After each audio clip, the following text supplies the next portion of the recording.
সম্প্রতি মিয়ানমারের ভূমিকম্পের খবর আমরা সবাই শুনেছি বা সেখানের বিভীষিকাময় বিভিন্ন মুহূর্ত বিভিন্ন সোশ্যাল মিডিয়া কিংবা বিভিন্ন টেলিভিশন অথবা বিভিন্ন পেপার পত্রিকায় দেখেছি, যেটির ভয় ও উদ্বেগ বর্তমানে বাংলাদেশের মানুষের মাঝেও বিরাজ করছে।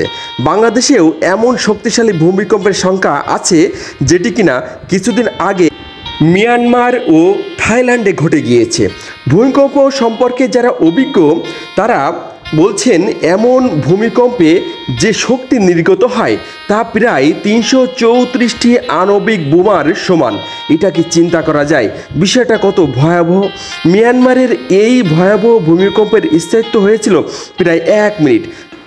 বিশেষজ্ঞরা এই ভূমিকম্পের ভয়াবহতা নিয়ে বলতে গিয়ে আলোচনা করেছেন যে মনে করেন আপনি একটি কাগজ ছিঁড়ে ফেলছেন, এই কাগজটি যদি সেকেন্ডে ২ কিলোমিটার গতিতে ছিঁড়তে পারেন সেক্ষেত্রে যে অবস্থার সৃষ্টি হয় এই ভূমিকম্পের অবস্থাটাও ছিল ঠিক সেই রকম।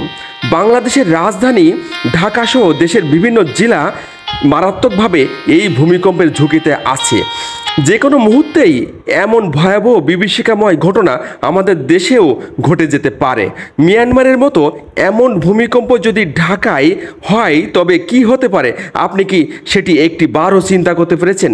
মিয়ানমারের মতো এমন ভূমিকম্প কিংবা এর চেয়েও যদি কম মাত্রায় ভূমিকম্প আমাদের দেশে হয় তবে ঢাকার প্রায় ৪০% বিল্ডিং নষ্ট হয়ে যেতে পারে।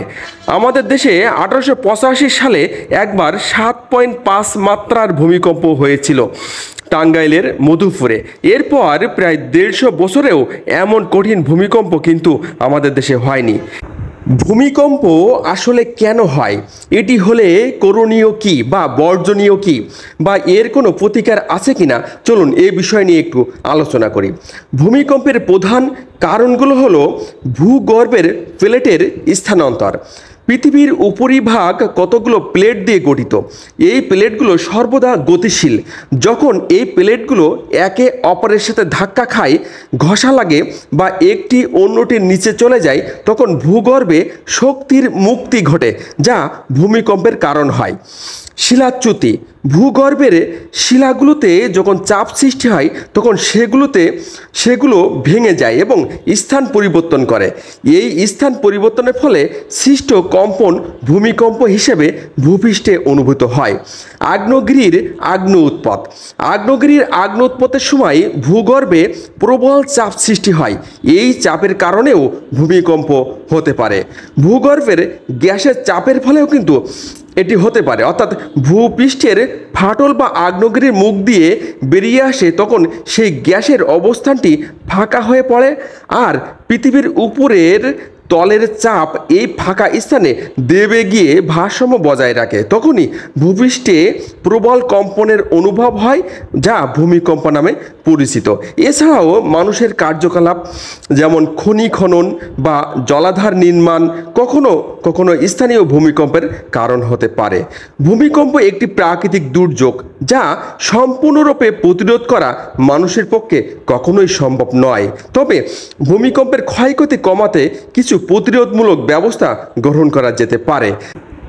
ভূমিকম্প প্রতিরোধী ভবন নির্মাণ, ভূমিকম্প প্রবল এলাকায় ভবন নির্মাণের সময় বিল্ডিং কোড মেনে চলা অত্যন্ত জরুরি।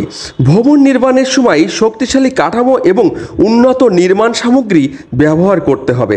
ভূমিকম্পের ধাক্কা সহ্য করতে পারে এমন ভবন নির্মাণে বিশেষ গুরুত্ব দিতে হবে।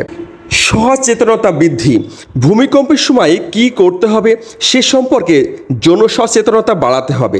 স্কুল কলেজ এবং অন্যান্য শিক্ষা প্রতিষ্ঠানে ভূমিকম্পের মহড়া পরিচালনা করতে হবে। ভূমিকম্পের সময় নিরাপদ স্থান খুঁজে বের করা ও সেখানে আশ্রয় নেওয়ার ব্যাপারে মানুষকে জানাতে হবে। পরিকল্পিত নগরায়ন করতে হবে। ভূমিকম্প প্রবণ এলাকায় পরিকল্পিত নগরায়ন নিশ্চিত করতে হবে। ভবন নির্মাণের সময় ফাঁকা জায়গা রাখতে হবে। জরুরি প্রস্তুতিও নিতে হবে আমাদের। জরুরি অবস্থার জন্য প্রাথমিক চিকিৎসার সরঞ্জাম, শুকনো খাবার এবং জল সংরক্ষণ করতে হবে।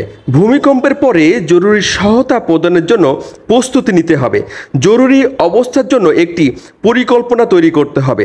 ভূমিকম্প পর্যবেক্ষণ ভূমিকম্প পর্যবেক্ষণ কেন্দ্র স্থাপন করে নিয়মিত ভূমিকম্পের গতিবিধি লক্ষ্য রাখতে হবে।